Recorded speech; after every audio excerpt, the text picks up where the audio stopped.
Thanks for clicking. The US dollar could lose some of its preeminence in the world if A, it doesn't get its fiscal house in order, and B, it continues to give the world reasons to look for alternatives. This was the message coming from my interview with Saleha Mohsin, author of Paper Soldiers: How the Weaponization of the Dollar Changed the World Order. Mohsin's book tracks US dollar policy since the 1990s, detailing how that policy enabled the US to throw its weight around, but also pushed the march of globalization, and resulted with cheap borrowing for the United States, and hence Canada. However, while the US expands its use of the dollar as a weapon while simultaneously running massive deficits, the dollar risks losing its status as the world's reserve currency. Given that, as we've talked about so many times on this channel, what happens in the US very, very much affects us here in Canada, Mohsin's book is particularly timely. We will continue to track US dollar policy and how that policy affects us here in Canada.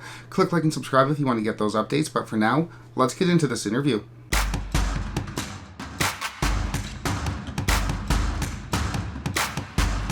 All right, so today I'm joined by Saleha Mohsin, author of Paper Soldiers: How the Weaponization of the Dollar Changed the World Order. Ms. Mohsin, I just want to thank you so much for being on the program today. And I want to get right into the meat of the book, but I do want to ask you to start off. Why is it that we care so much about the dollar? Mark, the dollar is something that the world runs on. You could be a business tycoon. You could be running a multinational company. You could be picking cocoa beans in Ghana. You need to touch the global financial system, which is run by the dollar, in order to purchase and sell your products.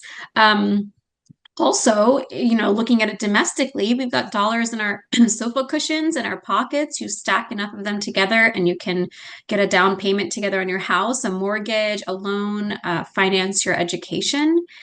The other reason is that it is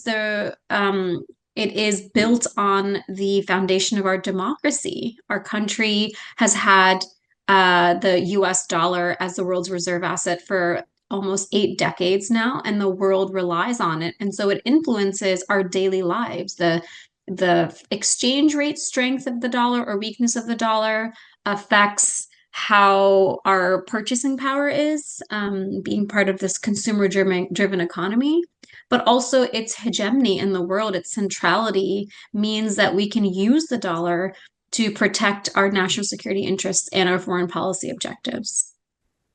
And I'm glad you brought that up because you note in your book that increasingly, starting in the Bush era, but more and more in the Obama era, the US dollar has been one of the methods in which the US fights. Can you elaborate on that a little bit? Of course. For centuries, the world has looked at different countries have looked at two ways to get what they want out of each other. There's diplomacy, so you talk to each other. And then usually the next step, if that failed, was to go to war with each other, actually spill blood and get tanks and guns and boots and go into each other's countries. Um, Economic sanctions is the space in between, and they've existed for more than 100 years, centuries, really. But after 9/11, the US discovered that being the owner of the world's reserve asset meant that economic sanctions can be a very sophisticated and offer a wide spectrum of options that can slowly be revved up stronger and stronger to change behavior of other countries or people or governments. And so we have, on the one hand, diplomacy. When that fails, you have economic sanctions in between before you get to the option of actual kinetic war, meaning that you have all these options that are cheaper. They don't risk as many of our own lives, and they can be effective. And then in your book, you say that this undermines the strength of the dollar the more these sanctions are used. Yeah, since 9/11, we've seen almost 1,000% increase in the use of economic sanctions. Uh, Sanctions are effective coming from the US because the US is using the world's reserve asset, the currency that everyone needs, and saying as a cudgel, saying you can't touch our dollar, meaning the global financial system, if you are misbehaving in a way that doesn't align with our own humanitarian or geopolitical or foreign policy objectives. If you use that cudgel again and again and again, what's going to happen is that adversaries are going to start looking for ways to work around the dollar. And we saw Vladimir Putin, Russia's president, start to do that. From 2014 to 2022, he reduced the government's exposure to dollars and bought a lot of gold. He couldn't completely cut off from the dollar, but if lots of countries get together and say the dollar has become so weaponized, we need to move away from it, the dollar's potency in terms of as a weapon will actually be blunted. And that also blunts the strength of the dollar, which I think you do a great job of covering in the book, that since Rubin in the 1990s, dollar strength has been the de facto policy of the US for the last 3 decades. Yeah, we've had, there's two definitions to dollar strength. There is strength in terms of the actual foreign exchange rate, meaning how many goods your dollar can buy overseas in another currency. And the second definition has to do with its hegemony. It's the dominant currency or asset in the world.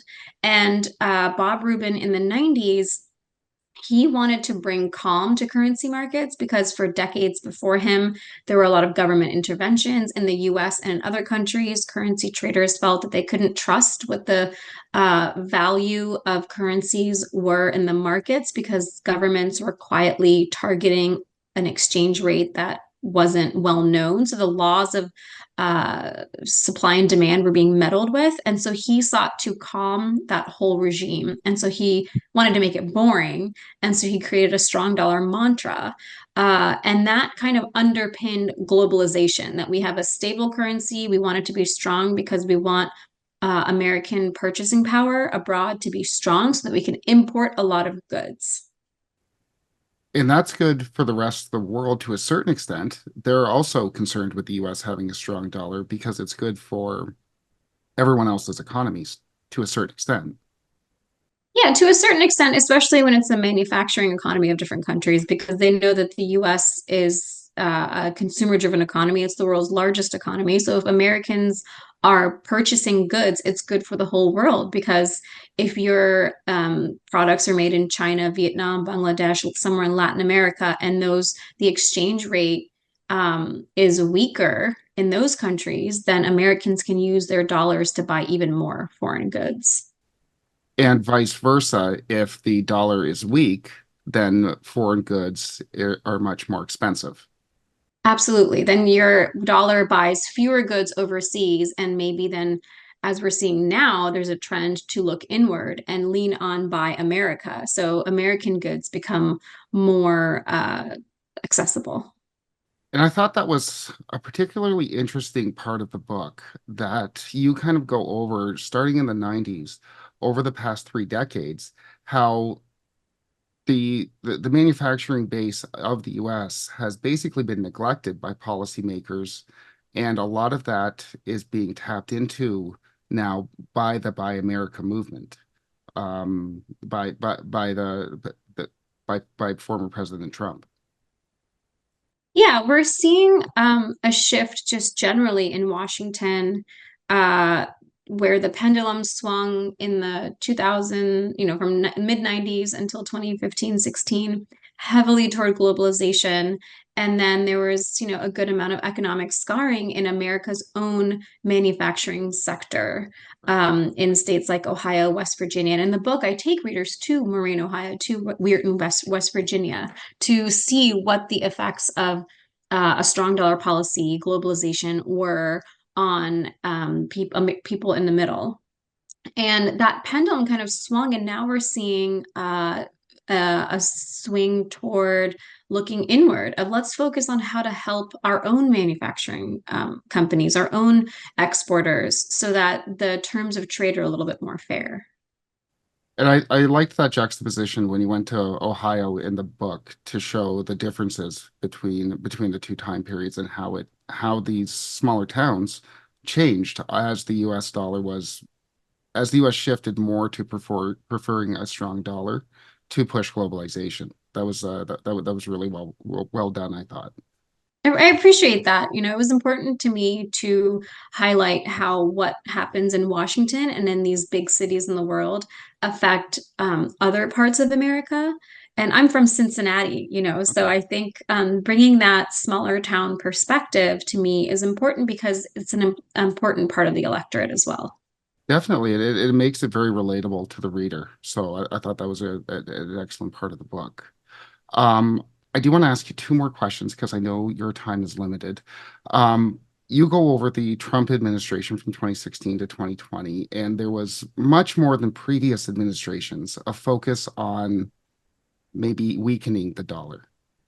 So obviously, neither of us have a crystal ball. Nobody does. But were the administration to change, do you think we'd see a return of an attempt to weaken the dollar? It might be possible.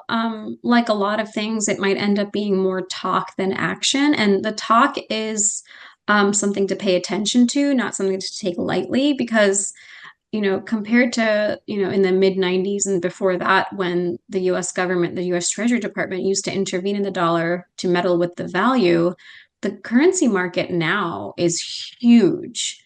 And the US's influence and power and the world's interconnectivity built around the dollar is that much more entrenched.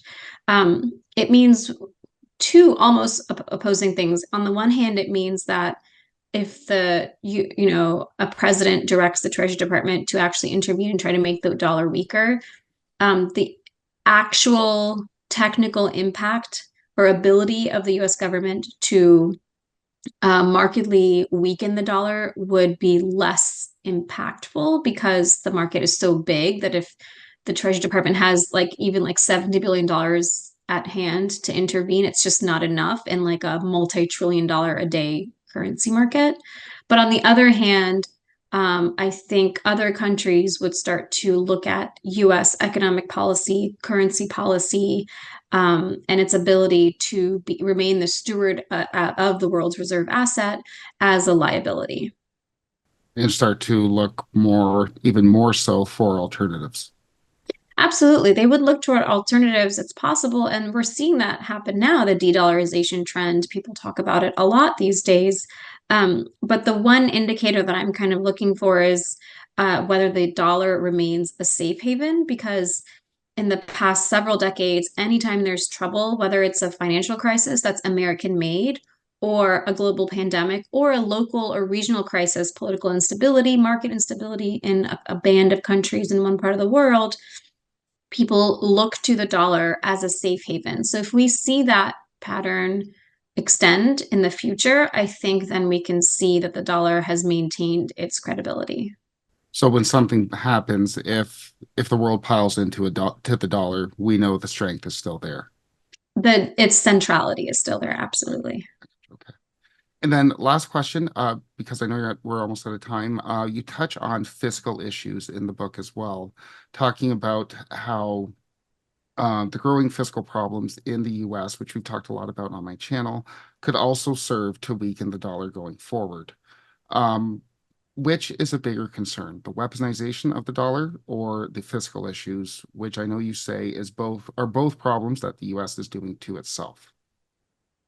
I think, I end the book um, on a line of Shakespeare that a former civil servant of the Treasury Department gives out. The line is, "The fault, dear Brutus, is in our stars, or not in our stars, but in ourselves." Meaning the threat is not from outside of our borders, I think. The threat is from inside of our borders. And so then I'm going to say the deficit and deep partisanship in the country. Without unity, we can't address our public financing, get our fiscal house in order. And without getting our fiscal house in order, that credibility could be damaged. But if the US can emerge from like the current political uncertainty stronger, as it has many times in the past, then no one can really touch the dollar status no matter what efforts to de-dollarization happen. Excellent ending line of a great book. I loved that ending. So, Saleha Mohsin, author of Paper Soldiers. I will have a link in the description. I will have a link in the description. Ms. Mohsin, thank you so much for being on the show today. Thank you so much, Mark.